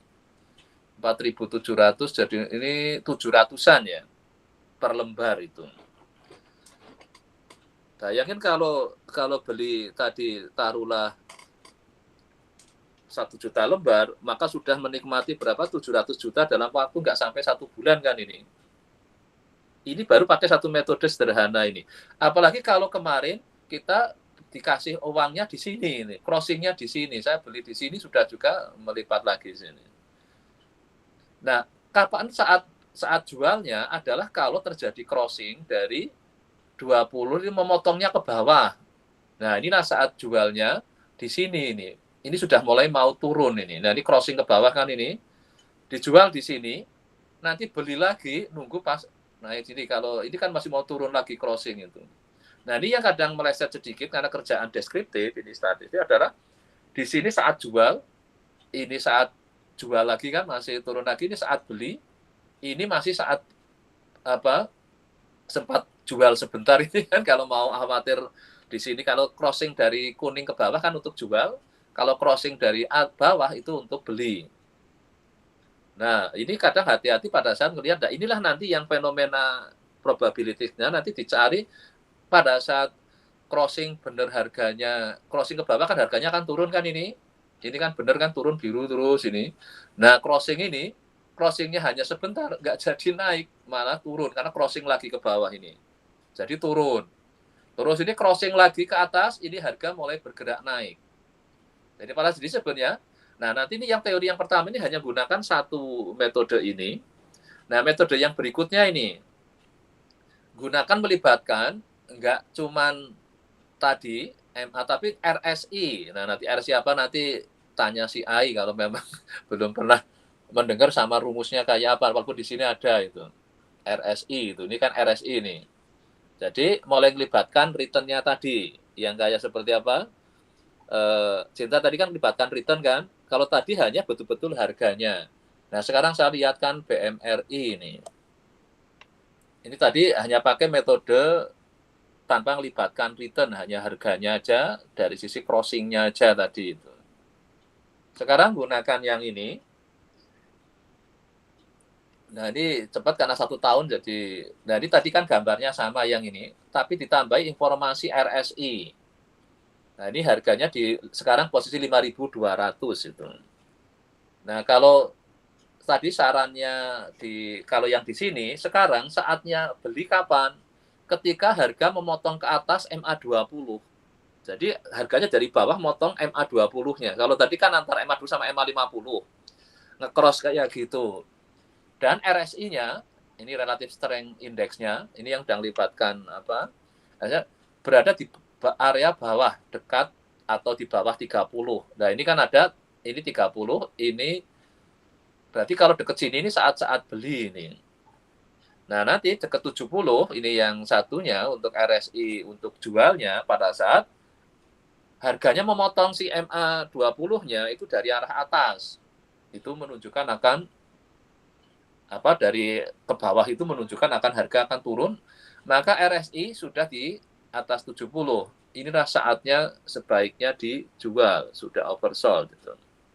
Nah, inilah nanti dengan keputusan ini tadi misalkan rekomendasi yang kita gabungkan kedua-duanya adalah kalau harga motong ke atas, jadi di sini, ini harga motong ke atas kan namanya ini, dari bawah motong ke atas, dan inilah saat beli. Tapi sambil dicek ke arah RSI-nya, pas di sini RSI-nya berapa. Nah, ini bisa aja kalau kita ragu, tunggu dulu gitu. Nah, nanti yang mungkin agak lebih tepat kalau gunakan dua ini, pakai ini aja sebenarnya sudah lumayan aman kan ini. Harganya langsung sudah melejit. Dibanding kalau yang ini kan agak lambat kan, terlambat kita kan. Beli sudah harganya di sini. Itu kalau pakai tadi metode yang pertama itu. Metode yang pertama rekomendasinya belinya di sini kan ini. Harganya sudah hampir 4.600 lebih. Tapi kalau gunakan metode yang kedua ini, disarankan belinya di sini. Karena sudah crossing harganya di sini. Berarti harga 4.200. Maka yang metode pertama tadi jadi terlambat. Nah, rugi. Tapi kalau untuk tambahan informasi terkait return adalah gunakan di RS-nya itu. Nah, ini yang kadang nggak selalu senada, tapi kalau dua-duanya pas di posisi bawah ini, kalau gunakan ini aja, kita disarankan belinya di sini ini. Di November, ya ini Desember ya kalau di sini ini. Ini berarti di harga sekitar berapa? Di 4.000-an ini, 4.800 itu. Nah, ini metode yang kedua. Nah, nanti ada lagi yang ketiga, kalau ingin ini kita mulai ingin banding-bandingkan ininya tadi, yang profit marginnya, terus harga ininya, terus lead-nya. Nah, tadi yang nanti yang cerita itu tambahkan aja di coding ini. Ini memang saya share-nya Anda viewer nanti silakan di copy aja, tambahkan di makin lengkap supaya kita punya kombinasi mana yang akan dibeli. Tapi karena ini belum punya semua ya. Belum pernah beli ya, Fahmi sama Cinta di Yahoo? Belum, Pak. Belum. Nah, nanti di Yahoo nanti setelah bikin akunnya nanti bisa beli ya. Nah, jadi bisa langsung main saham, Pak? Bisa main. Pakai uangnya uang virtual nanti pokoknya Anda seolah-olah nanti dibikin kasih kayak tadi bisa 1M. Anda mulai beli saham apa dulu gitu. Ini kemarin saya untuk beberapa kuliah, kan saya kemarin ada kuliah teori investasi, ada kuliah di analisis data keuangan itu yang ini saya minta main di sini. Tapi saya agak lupa kayaknya akunnya harus akunnya email Yahoo itu loh. Iya saya agak lupa ini tadi. Karena biasanya saya sudah langsung aktif kok ini tadi belum. Ya saya bukanya lewat di emailnya ya nanti langsung klik saya sudah masuk ke sini. Jadi nanti untuk ininya masuk ke Panen Yahoo, nanti bikin create account, setelah punya akunnya, nanti belanja, nanti hari Selasa ditampilkan ke saya, Anda sudah pada beli apa, tapi beserta konstruksi tadi ya, ngambil keputusannya kenapa beli itu. Tadi kalau kita sudah melibatkan berbagai hal, nggak apa-apa, nanti lebih akurat mana itu. Ini untuk memulai akan investasi di saham. Jadi ini ada berbagai, ini kan kalau saya ingin bandingkan dulu ini, banyak saham. Terus nanti mana yang akhirnya, nanti silakan gunakan yang paling bawah ini juga boleh, ini nanti tambahkan ini. Tapi yang tadi saya pakai sederhana dulu, nanti sambil bertahap, nanti bisa untuk memutuskan lebih ini lagi. Nah ini sampai ada 3, ini kan, kalau tadi kan saya baru, yang pertama kan pakai 1 atas saja. Terus yang kedua atas sama bawah ini, terus yang berikutnya sudah gunakan yang bawah ini. Signal lainnya. Ini jadi lebih lengkap lagi untuk melihat kondisi apakah wait and see, kondisi netral artinya wait and see, nanti ada kondisi beli apa jual. Ini sudah melibatkan lebih lengkap lagi ini untuk membuat keputusannya ini. Ini untuk kalau kita ingin lihat sisi profitnya tadi, jadi apakah ini yang contoh yang BCA 2 tahun terakhir ini. Nanti saatnya apakah sudah cukup kita akan jual, apa ini untuk profit beli, apa kita diemin dulu. Nah ini nanti untuk membandingkan beban ini. Jadi yang ini kalau sudah melibatkan banyak tadi, ini wait and see. Nah ini yang strong untuk buy. Jadi kalau dengan ini nanti direkomendasikan. Ini langsung kalau tadi saya gunakan 1 tahun terakhir, berarti langsung gunakan yang posisi sudah ini apa? Kondisi 1 tahun di terakhir itu. Nanti bisa langsung masukin berapa saham yang mau diincar. Nah, nanti Anda belanjanya yang ada ini. Untuk yang apa? Strong buy itu. Jadi ini benar-benar direkomendasikan untuk beli ini saham Bumi di situasi yang sekarang. Kalau tadi BMRI posisinya suruh wait and see ini. Karena ada kemungkinan dia masih bergerak turun, jadi kita beli kalau bisa kan pada saat murah. Nah nanti jualnya ikuti ini juga, jadi jangan buru-buru. Jadi kalau tadi mau long apa short, apa ininya untuk investnya, ya kita pantau. Karena ada kadang pada posisi tertentu sudah layak kita jual dulu, nanti pada saat turun kita beli lagi gitu. Nah ini kalau beruntung, ini kemarin yang di kuliah apa itu ya bisa ada yang bisa untung besar walaupun masih pakai uang virtual ya, karena nanti pakai yang di Yahoo itu kan kita seolah-olah punya uang, boleh beli boleh jual itu. Saya tadi nggak saya siapkan untuk ininya, jadi nanti kalau udah sign in. Nah untuk produknya sekali lagi bisa banyak, di sini juga ada beritanya, jadi nanti silahkan bisa mantau yang kemarin bikin, jadi ini ada yang merah, ada ini kadang kalau sekarang yang jadi momok adalah ini di dunia apapun ini betul-betul dia melakukan apapun berdampak ke segala hal. Maka selalu di berita finance mesti ada si ini tokoh utama yang sekarang lagi membuat dampak kemana aja. Ya oke, nanti silakan ya untuk ini hari ini akan saya tambahkan ke ini tadi bab 2 kayaknya, nanti sambil saya review lagi nggak apa-apa lah dari 3.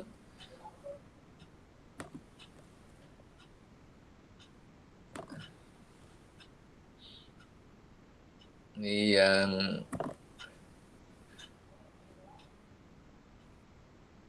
hari ini akan saya selesaikan sampai ke 6 ya, bab 6 ini, karena jadi tentang nanti beberapa untuk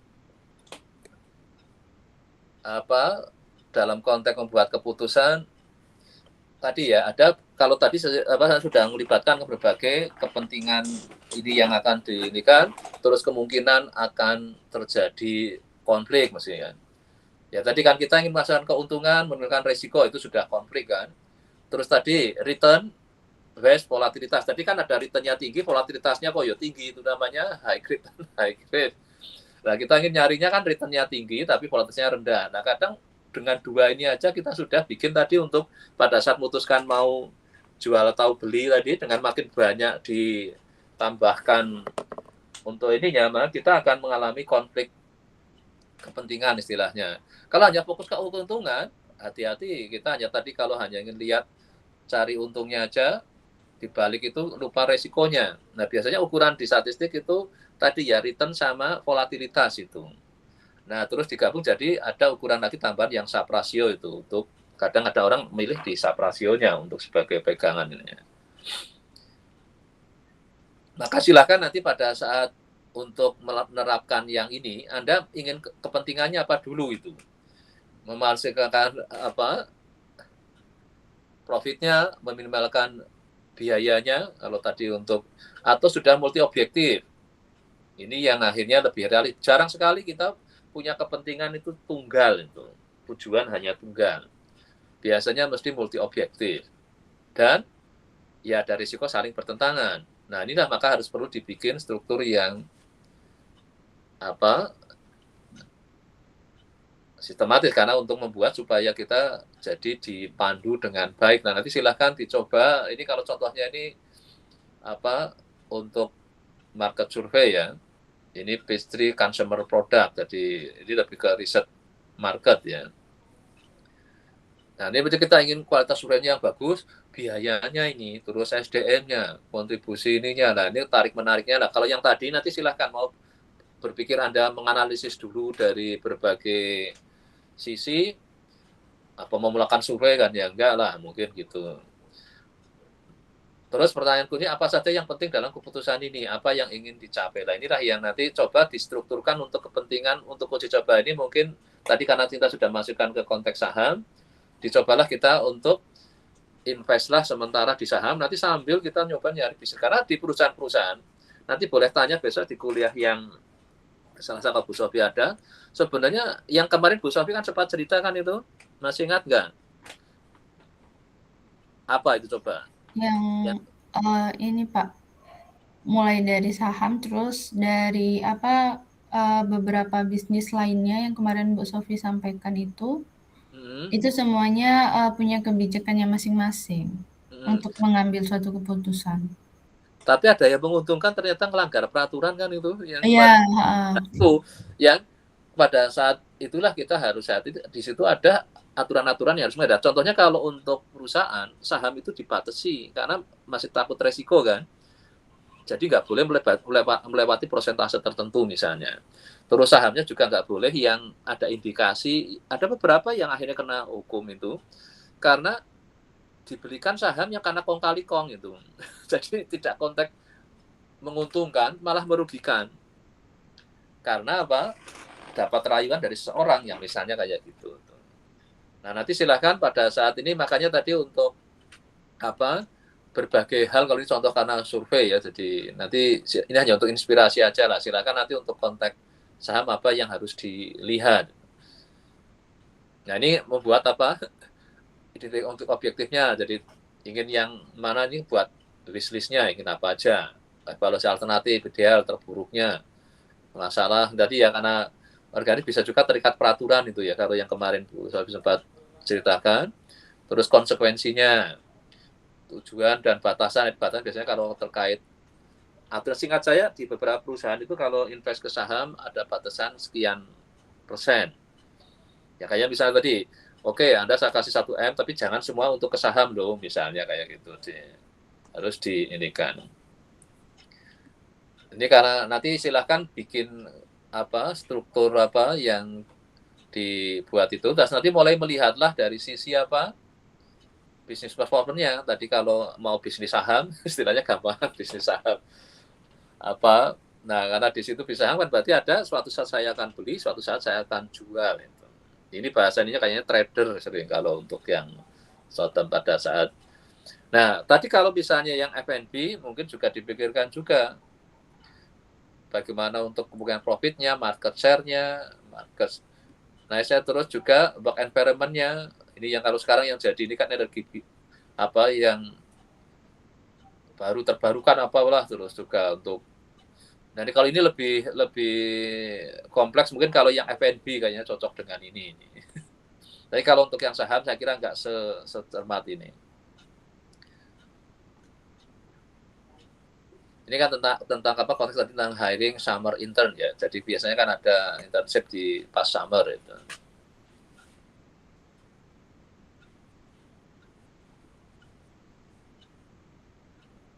Nah, ini berbagai contoh-contoh ini nanti silakan untuk membuat inspirasinya.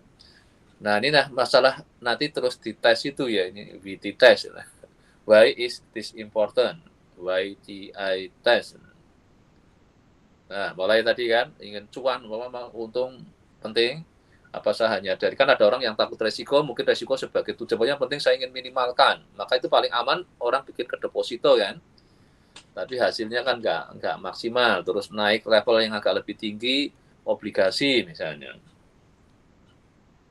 Nah, inilah nanti yang jadi mulai membuat berbagai pertanyaan. Asalkan coba bikin skenario ini besok ya untuk waktu, walaupun ini uji cobanya untuk saham ya, besok untuk ininya ya. Mungkin tidak persis inilah kalau untuk ke saham. Tapi kemudian alur-alurnya coba diikuti. Nah, ini kalau contoh yang di sini, ini yang saham tadi saya kasihnya yang di depan ya.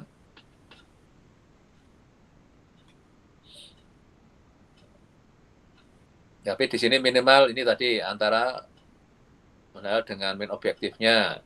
Jadi ada harga, konsumsi BBM-nya, kenyamanan, terus untuk ada means,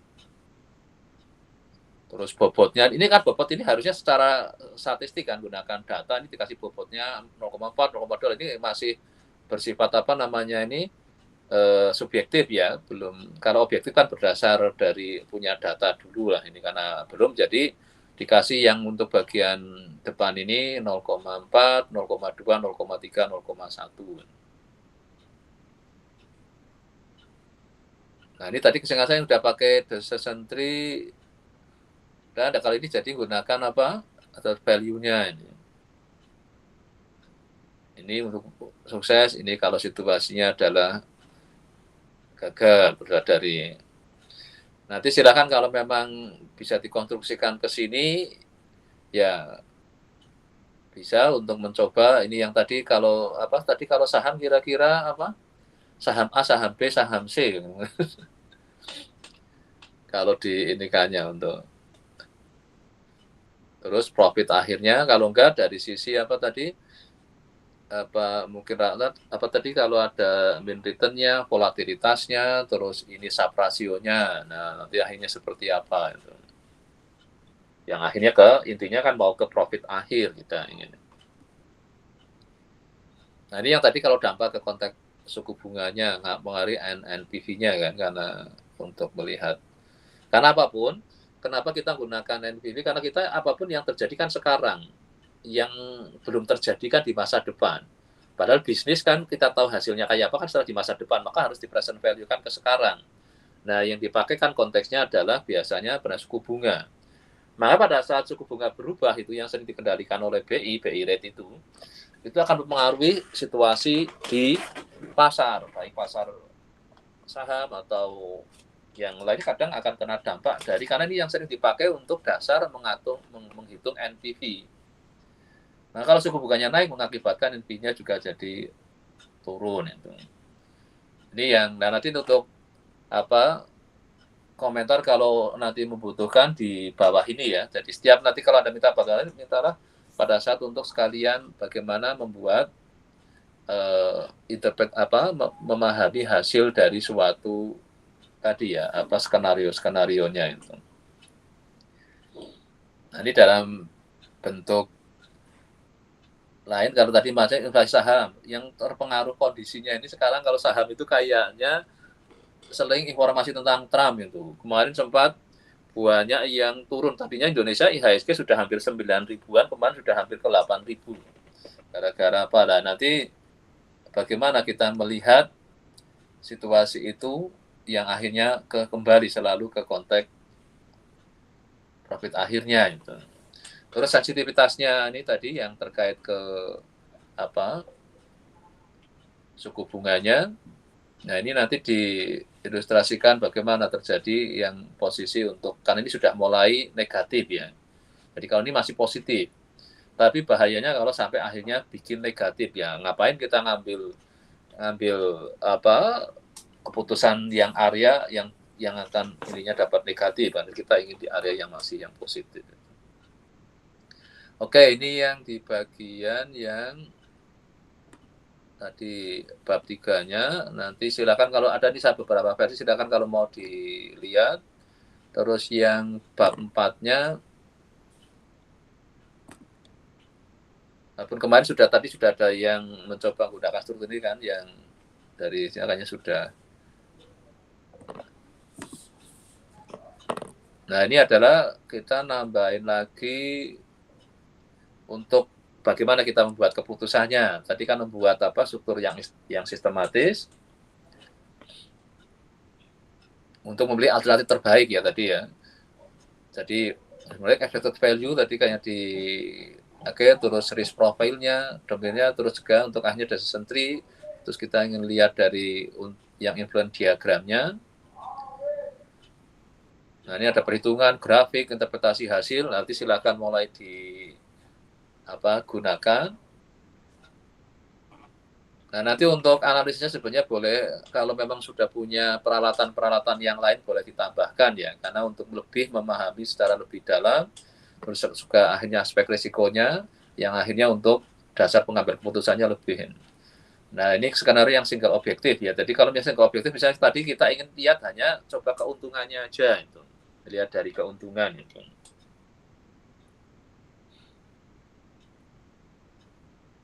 Nah, ini yang gunakan, jadi ada value atau monetary value, nah cari yang paling tinggi.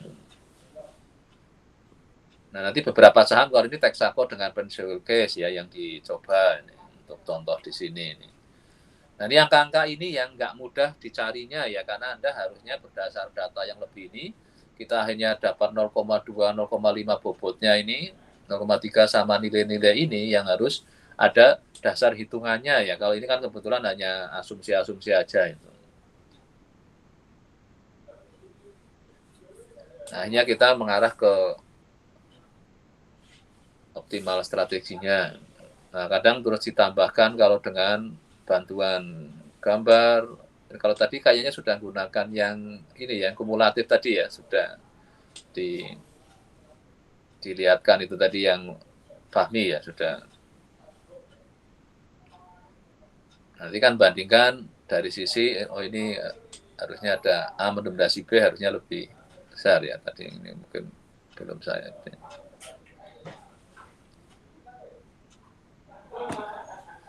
Nanti silakan seingat saya sudah saya kasih ininya belum ya aksesnya, kalau saya lupa.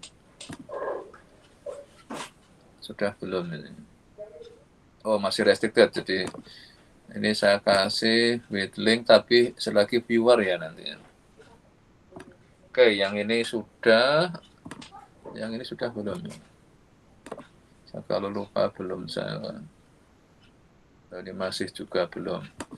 Jadi nanti silakan dicoba ya, kalau nanti ternyata ada yang masih terlewat belum ya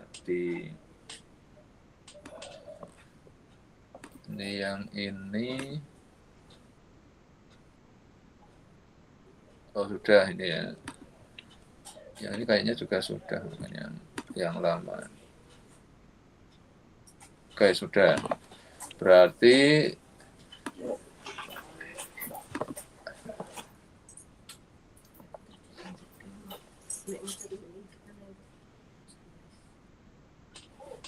nah ini ada beresiko terkait ke pengadilan itu yang kayak kasus kalau melanggar undang-undang ya. Kemarin kalau nggak salah Bu Safi ngasih ilustrasi hukumannya apa itu? Masih ingat nggak itu? Yang masuk penjara sama denda itu kalau nggak salah. Iya, berapa 5M apa ya? Iya, Apa ya? 2M. Apa 2M yaitu aturan kalau melanggar apa yang diinikan Iya. di sisi itu kan. Jadi artinya ada resiko tadi di penjara. Terus kalah suruh ganti. Ini kalau nggak salah lagi kena kasus yang anaknya Sopo ini, yang kemarin berapa M itu. Ada ngikutin nggak berita yang tentang minyak itu? Anaknya masih muda itu. Tapi karena bapaknya kan, yang kalau salah kemarin saya lihat triliunan itu yang harus juga serem banget. Terus masih kemudian ancaman ke penjaranya juga lah. Nah tadi ini kayaknya sudah ya nyoba yang ke sini ya, apa Fahmi ya, udah bikin yang untuk melihat ini aja. Ini kumulatif peluangnya itu kalau untuk X-nya di atas, ini yang dulu udah lebih tinggi pada saat untuk nah ini akhirnya X-nya ini dia bisa maksimal sampai sini. Kalau di 25 ini yang biru masih kalah sama yang di ini. Nah, terus untuk yang di berikutnya saya ini kan untuk yang di bab 5-nya tadi sudah mulai ke making choice-nya ya di ini kan ya. Nanti terus ini yang sensitivitasnya tadi ya secara agak khusus nanti orang mulai dicoba untuk sensitivitas artinya kalau ini berubah dampaknya apa gitu. Nanti mungkin untuk ini yang untuk ilustrasi selalu ini sederhana sekali ya. Jadi selalu ada angka-angka yang dapatnya dari mana. Tapi kalau tadi kan bisa dengan moving average-nya, dengan RSI-nya itu bisa dicoba. Nah ini sudah ada kolom, nanti silakan dicoba dulu aja. Nah ini.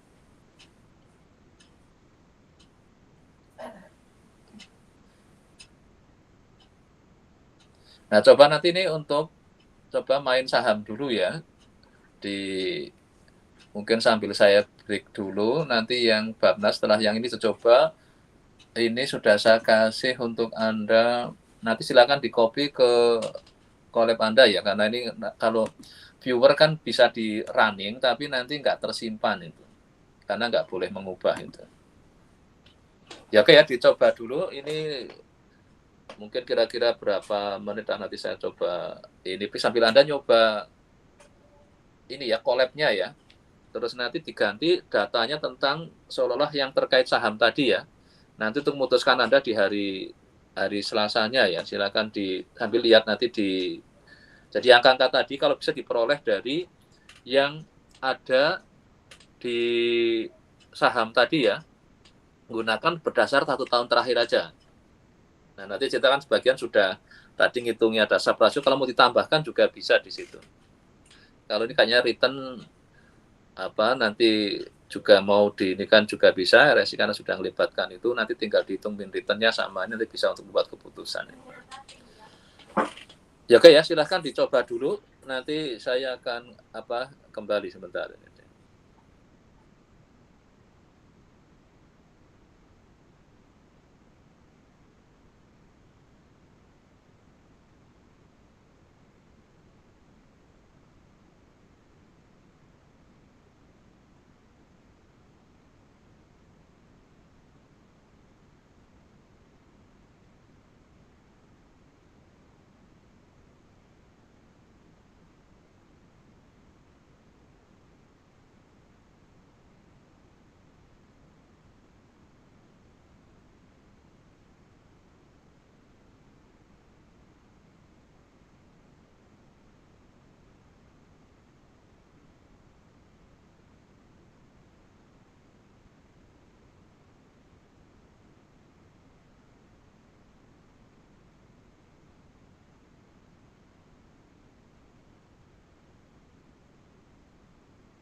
Ya oke, saya lanjut lagi sekalian yang bab 6-nya ya, tadi sensitivitas, terus yang di bab 6-nya pembuka sudah saya ini kan.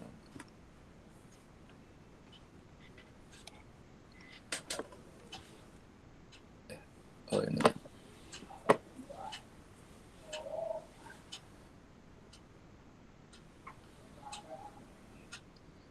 Nah ini masalah nanti harus bikin pada saat kita membuat, kemudian ada creativity and decision making. Jadi pada saat sudah tadi sampai di situasi tadi yang sudah melihat analisis sensitivitasnya, kira-kira kalau yang misal kayak saham kayak tadi kan ya suku bunga, ikut andil, kadang situasi politik kayak kemarin yang Trump juga mempengaruhi situasi di pasar. Nanti setelah punya akunnya di Yahoo, nanti lihat ada beberapa hal nanti kalau dengan bantuan yang tadi yang collab tentang tadi yang saya kasihkan itu ada ngelihat pergerakan itu nanti kelihatan sekali gitu. Ada isu apa dia bergerak turun, ada isu apa bergerak naik gitu. Jadi kalau statement ini nanti of businessmen are incapable of original thinking. Nah ini yang kita butuh knowledge information ya untuk pada saat ininya kadang dianggap enggak. Because they are unable to escape from the tyranny of reason. Ini tyranny of jadi masalah nasionalnya harus dinikan, kadang malah jadi ketakutan, akhirnya jadi ya mungkin kayak orang yang ingin cari aman gitu, misalnya yang tipe-tipe low risk itu yang nggak mau ambil. Jadi kadang pada saat nggak usah dianalisis malah membuka nanti jadi ada resiko malah kita jadi nggak jadi gitu. Padahal sebenarnya analisis keputusan untuk membuat supaya kita punya banyak alternatif dan juga jadi lebih ke supaya menekan dari sisi risikonya, bukan malah dianggapnya membunuh kreativitas. Karena setiap kita tadi lihat, kayak nanti kalau untuk kreativitas ini memilih saham ya, karena sementara yang saya ingin jadikan objek untuk ini adalah saham kan banyak sekali kan. Nah ini kemarin beberapa kalau saya tugasi, gimana kalau kau milih itu gitu. Sudah lupa apa alasannya, karena dia terakhir by error, dicoba-coba, setelah itu cari yang ininya, tapi tidak didokumentasi. Nah nanti tolong dengan kalau saya misalkan didokumentasi supaya apa? Kelihatan ada kreativitasnya apa yang mau diinikannya. Jadi jangan proses lagi mau milihnya sudah mulai didokumentasi, di overlay. Selangkah pertama saya lihat apa dulu sih misalnya. Coba tadi misalnya Cita tadi Anda milih apa tadi? Mandiri, BCA sama BRI kalau salah ya tadi ya. Iya, Pak. Itu alasannya apa?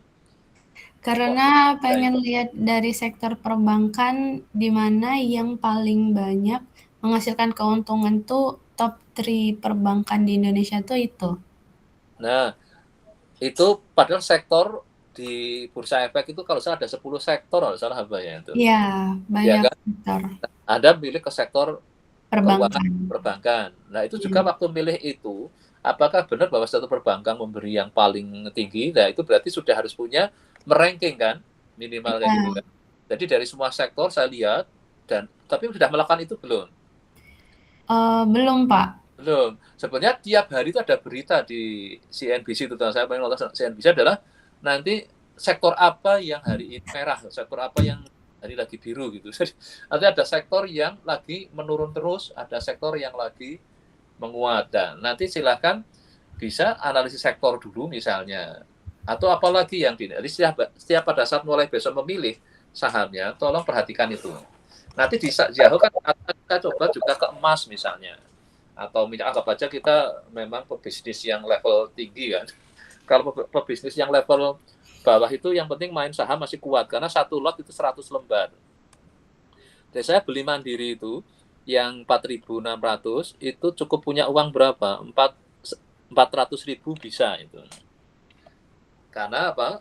Masih 4.600 kan. Makanya kemarin BCA sempat sudah tinggi banget di split, dipecah gitu karena supaya harganya jangan terlalu tinggi. Nanti tadinya satu lot itu 1.000, maka pemodal kecil nggak mampu itu. Tapi dengan adanya sekarang satu lotnya 100, itu modal kecil sudah bisa jalan itu. Yaitu tadi punya uang di bawah 1 juta bisa, nggak harus kayak tadi Fahmi minta 1 miliar gitu. Untuk main saham nggak harus startnya dari miliaran itu. Ada saham yang harganya masih seperti Goto itu, masih Rp60 itu. Iya, usah Goto ya. Rp60 itu kan berarti kalau satu lot cuma butuh uang 6.000 kan. Jadi punya uang 10.000 sudah bisa punya sahamnya Goto itu. Tapi sahamnya Mandiri nggak bisa itu. Nah, menguntungkan enggak lah, nanti lihatlah dari sisi itu. Nah, aspek dalam orang memang ini yang salah satu kenapa pertama kan kafe ya dulu yang yang awalnya kayaknya yang ini ya ayam itu ya yang tadinya KFC terus ada banyak yang bikin ayam brand, terus yang setelah itu kayaknya kafe itu banyak sekali yang bikin kafe lah. Terus yang terakhir kemarin di padel itu gantinya lapangan badminton, terus tenis, pingpong nggak begitu. Ini setelah padel kemarin langsung laris manis itu. Nah nanti silahkan coba ngelihat dari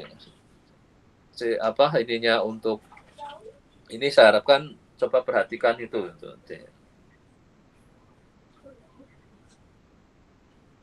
Nah ini untuk masalah kreativitas nanti silahkan kita belum pakai uang beneran, jadi nggak ada risiko kalau salah akibatnya fatal, jadi mungkin lebih aman karena ini lebih latihan kan itu.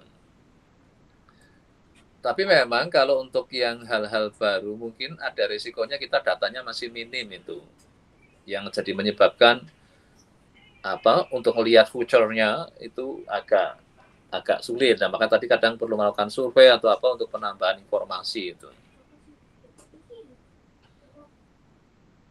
Nah, yang hati-hati ini ya, yang asal kreatif aja gagal ya sudah itu tanpa tapi kita harus perhatikan juga ya, ada kreatif tapi yang kira-kira tujuan itu akan tercapai, yang hanya di sini sebagai kata efektif gitu.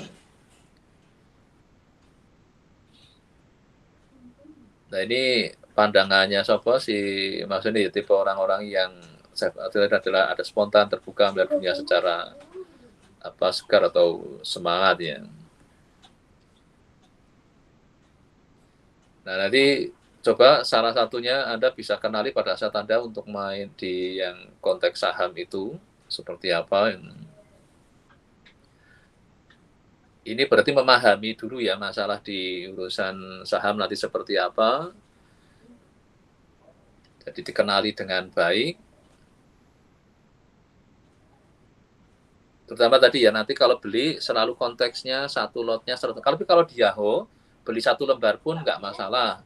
Tapi dalam konteks realnya itu nanti harusnya satu lot kalau di Indonesia 100 lembar ya.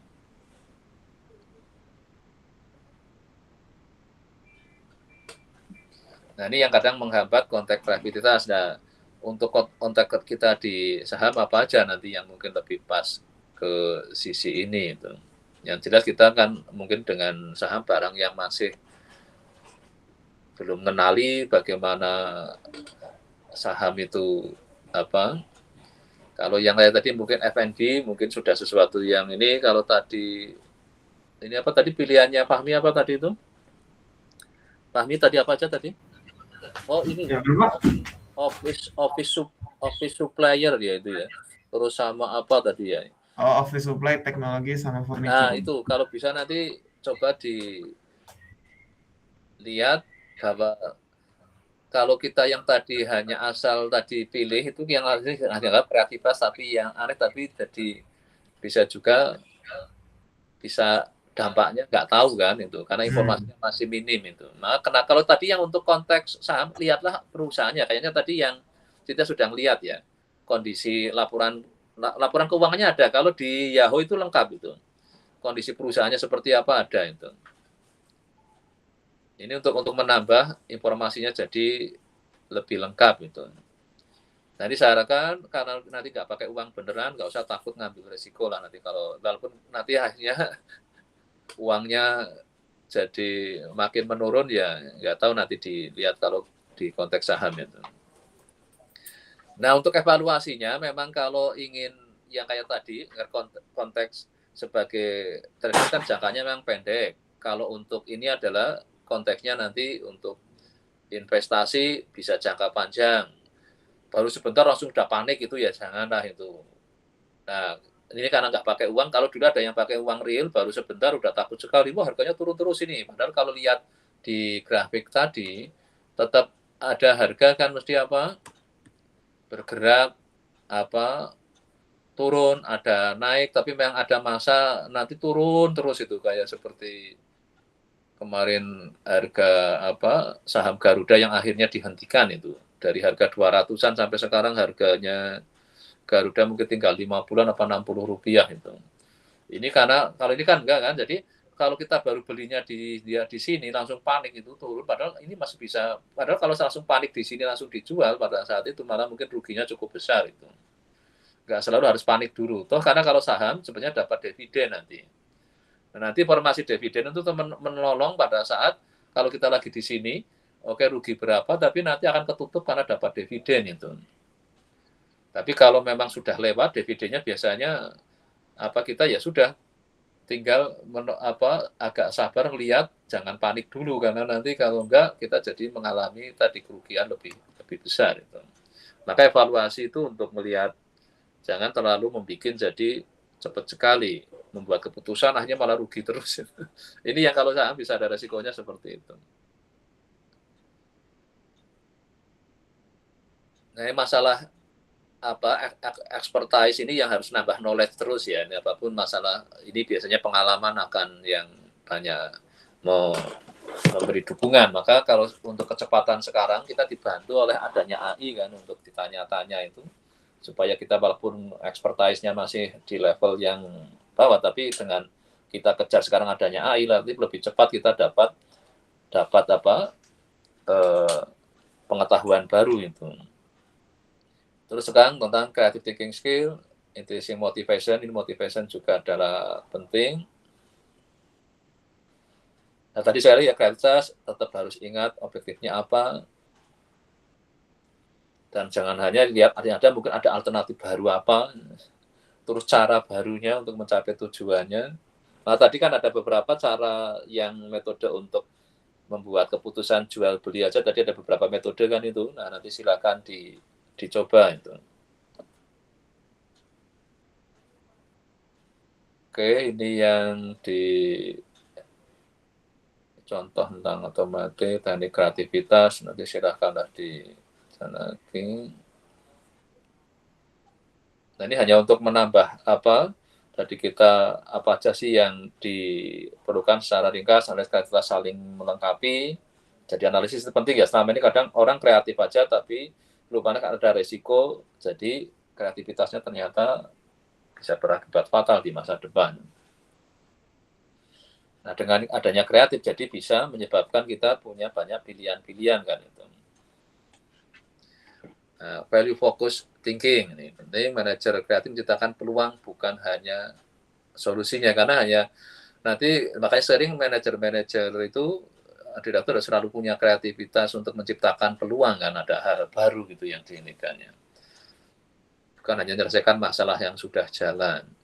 Nah ini ilustrasi di sini, coba nanti sekalian saya cek sudah saya share belum.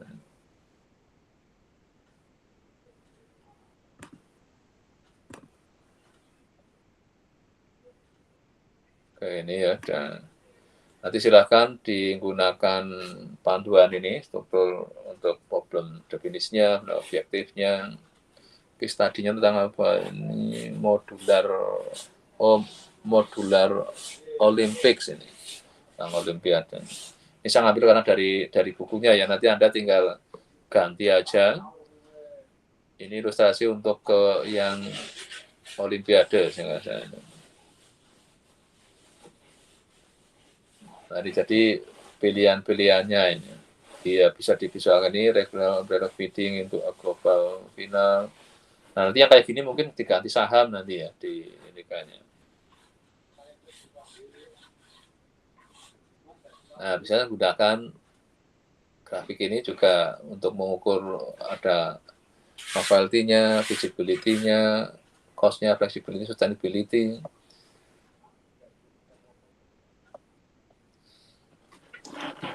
Ya oke, nanti jadi untuk yang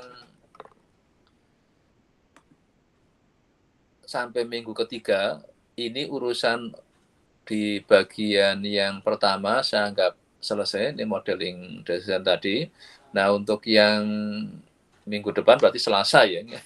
Nanti maka sarankan Anda mencoba untuk yang biar, karena waktunya kan pendek ini ya, hari Sabtu ke hari Selasa, mungkin yang main saham dulu, yang relatif informasinya di Finance Yahoo itu ada investing.com, saya nggak tahu dibaca langsung ke collect bisa nggak, kalau yang Yahoo itu keuntungannya kita bisa baca langsung ya, jadi nggak perlu download dulu ini. Ini jadi kalau kita ketikkan ini sudah otomatis dia manggil itu. Ini keuntungannya. Jadi enggak, kalau yang ada lagi sebenarnya kayak Kaggle, kadang ada harus di-download dulu. Tapi sengaja Kaggle sekarang juga bisa untuk main Python itu, tapi saya belum bahas itu karena dia punya data, sekarang punya juga platform kayak Colab itu untuk codingnya itu. Nah, untuk minggu depan saya akan masuk sudah ke yang modeling uncertainty ini. Sudah kita, walaupun tadi ya sebenarnya sudah ada kita dengan bahasa yang lebih sederhana itu. Ya oke, sampai sini. Ada yang tanyakan sebelum saya tutup? Sudah cukup? Cukup, Pak. Cukup ya. Kami juga ada ya. Nanti silakan tugas. Berarti ini minggu ketiga ya dihitungnya ya. Iya, Pak. Ketiga untuk ditampilkan nanti hari Selasa ya di awal kuliah. Nanti mungkin suatu saat ini juga akan saya indikan ke Ustaz supaya bisa melihat, mengomentari apa yang sudah kita kerjakan lah itu. Kita kan masih berbasis textbook, nanti pada saat di realnya kayak apa. Baik, saya tutup ya. Terima kasih ya. Nanti ketemu lagi hari Selasa. Nah, Selasa nanti masih bisa offline kan? Bisa, Belum. Pak. Ya kan, Iya, Pak. dua-duanya Aman. belum karena kemarin ada beberapa yang sudah ini. Kalau Anda ini kan jadi ya oke, berarti masih offline sama yang proses stokastik. Sebenarnya kalau Anda mau ikut kuliah yang proses stokastik yang setelah ini sebenarnya lumayan untuk pada saat nanti kalau sudah mulai masuk ke modeling yang ini. Yang stokastik. Kalau enggak nanti minimal sebenarnya nonton rekamannya enggak apa-apa. Ini selalu saya upload nanti setelah itu. Supaya apa? Tidak harus ikut kuliahnya tapi minimal tahu proses di situ untuk ininya. Ya oke, saya kira terima kasih. Saya tutup. Selamat siang. Siang, Pak. Terima kasih, Pak.